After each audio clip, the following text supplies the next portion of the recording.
Pernahkah Anda membayangkan seseorang yang dahi atau keningnya hitam karena sujud, namun di hari kiamat kelak ia justru diusir dari pintu surga?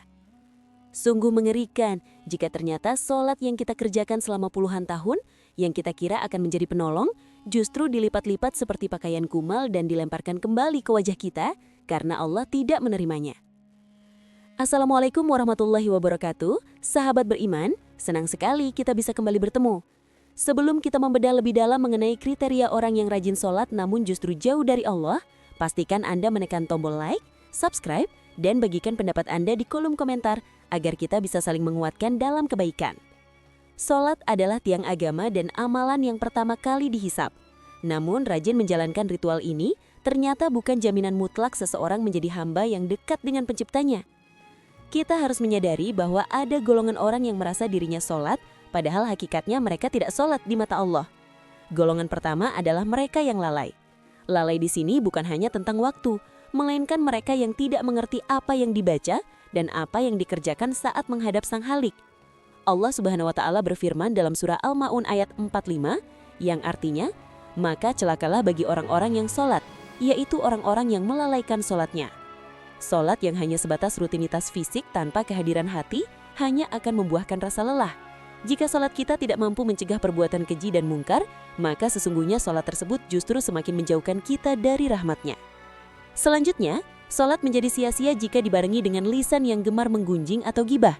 Sangat kontradiktif jika seseorang menghadap Allah dalam kesucian, namun keluar dari masjid ia justru memakan daging saudaranya sendiri dengan membicarakan aib orang lain.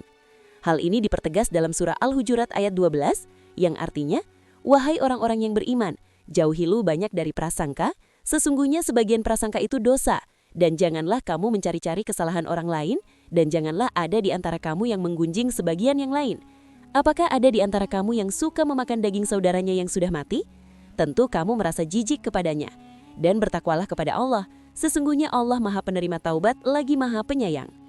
Orang yang rajin sholat namun suka membuka aib orang lain akan ditempatkan di neraka sakar karena ia merusak hubungan antar sesama manusia. Sahabat beriman, sholat yang benar juga harus melahirkan sifat dermawan dan kepedulian.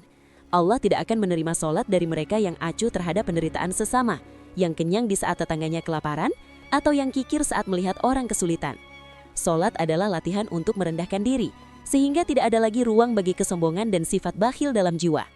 Orang yang dermawan akan menemukan cahaya dalam sholatnya, sementara orang yang pelit akan merasa ibadahnya hambar karena hatinya tertutup oleh cinta dunia yang berlebihan.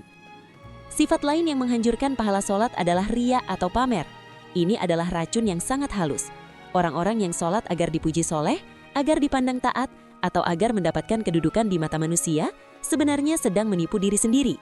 Allah Subhanahu wa Ta'ala berfirman dalam surah An-Nisa ayat 142, yang artinya, sesungguhnya orang munafik itu hendak menipu Allah, tetapi Allah lah yang menipu mereka.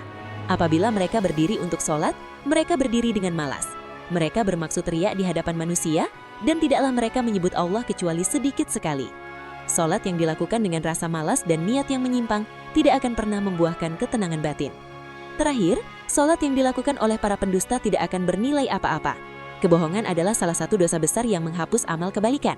Sesuai firman Allah dalam surah An-Nahl ayat 105, yang artinya, sesungguhnya yang mengada-adakan kebohongan hanyalah orang yang tidak beriman kepada ayat-ayat Allah, dan mereka itulah orang-orang pendusta.